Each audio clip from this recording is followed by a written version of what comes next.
இந்த டிஷ்யூ வச்சு water மெலனை touch பண்ணி பார்க்கணும். டிஷ்யூவில் சிவப்பு கலரில் இருந்துச்சு அப்படின்னா அதில் கெமிக்கல்ஸ் இருக்குன்னு அர்த்தம். வாங்க செக் பண்ணி பார்ப்போம்.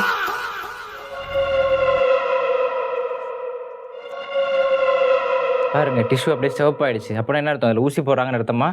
அதுதான் கிடையாது. இப்படி சிவப்பு ஆகிறது ஒரு நார்மல் ஃபினாமினன். ஏன்னா இதில் பீட்டா கெரோட்டின், லைகோபின் அப்படிங்கிற இயற்கையாகவே சிவப்பு கலர் கொடுக்கக்கூடிய நேச்சுரல் பிக்மெண்ட் இந்த வாட்டர் மெலனில் இருக்குது. எப்படி நம்ம பீட்ரூட் ஜூஸ் குடிச்சோன்னே நாக்கு ரோஸ் கலரில் ஆகிடுது, ஒரு சில பேருக்கு யூரின் போகும்போது யூரின் பிங்க் கலரில் போகும். அப்படின்னு அர்த்தம் பீட்ரூட்டில் ரோஸ் கலர் ஊசி போகிறாங்கன்னு அர்த்தமா? கிடையாது. இதெல்லாம் இயற்கையாகவே இந்த பழங்களுக்கும் காய்கறிகளுக்கும் இருக்கக்கூடிய நேச்சுரல் பிக்மெண்ட்ஸ். அதெல்லாம் நம்ம கெமிக்கல் நினச்சி பயப்படக்கூடாது. தொட்டு பார்த்துட்டு ஐயோ இதில் ஊசி போடுறாங்க அப்படின்னு சாப்பிடாம இருந்தோம்னா நஷ்டம் யாருக்கு? நமக்கும் நஷ்டம், இதை விளைவிக்கிற விவசாயிக்கும் நஷ்டம். தர்பூசணியில் உண்மையாலுமே ஊசி போட முடியுமா? முடியாது. தர்பூசணியில் ஊசி போட முடியாது. ஆயிரக்கணக்கான பழம் காய்க்குது, அதில் எப்படி ஊசி போட முடியும்? அதெல்லாம் பெரளி தான். இதனால உங்களுடைய ஊசி போடுறாங்க அப்படிங்கிறதுனால போன வருஷம் உங்களுடைய சேல்ஸ் கொஞ்சம் கம்மியாக இருந்துச்சா? ஆமாம், நிறைய கம்மி போன வருஷம். ஸோ இந்த வருஷம் அது மாதிரி கம்மி ஆகக்கூடாது. எல்லா மக்களும் தர்பூசணி வாங்கி நல்லா சாப்பிடணும். 100 கிராம் வாட்டர் மெலனில் எவ்வளோ பீஸ் வருதுன்னு பார்ப்போம். பெரிய பீஸாக ஒன்று போட்டுருவோம். டயபெட்டிஸ் உள்ளவங்க வாட்டர் மெலன் சாப்பிட்டா சுகர் ஏறிடுமா அப்படின்னு நிறைய பேர் பயப்படுவாங்க. 100 கிராம் வாட்டர் மெலனோட கிளைசிமிக் லோட் வெறும் 5 தாங்க.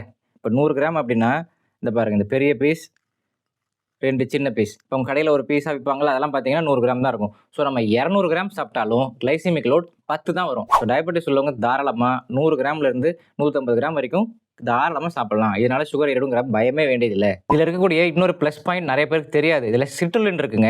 சிட்ருலின் நம்ம உடம்புல கன்வெர்ட் ஆகும்போது அர்ஜினினாக மாறிடும். அர்ஜினின் அப்படிங்கிறது நம்ம ஒர்க் அவுட் பண்ணதுக்கப்புறம் மசில் சோர்னஸை குறைக்குது. மசில்ஸை வந்து நல்லா சுறுசுறுப்பாக வச்சுக்க உதவி செய்யுது. அதனால் அத்லெட்ஸ், ஜிம் ஒர்க் அவுட்ஸ் எல்லாருமே போஸ்ட் ஒர்க் அவுட்டாக இந்த வாட்டர் மெலனை சாப்பிடலாம். இதில் ஃபைபர்ஸே இல்லையப்பா அப்படின்னு நிறைய பேர் குறை சொல்லுவாங்க. ஃபைபர்ஸ் இல்லைன்னா என்ன, இல்லை 90% தண்ணி இருக்குது. இது இன்னொரு பேர் தண்ணி பழம்.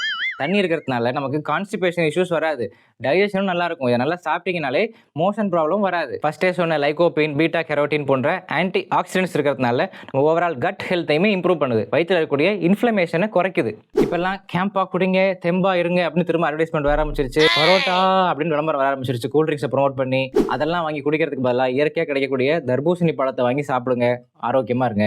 தாத்தா சொன்னார் பார்த்தீங்களா, போன வருஷம் சுத்தமாக சேல்ஸே இல்லைன்னா இந்த வருஷம் அது மாதிரி இருக்கக்கூடாது. தர்பூசணி சேல்ஸை இம்ப்ரூவ் பண்ணுறது நம்மளுடைய கடமை.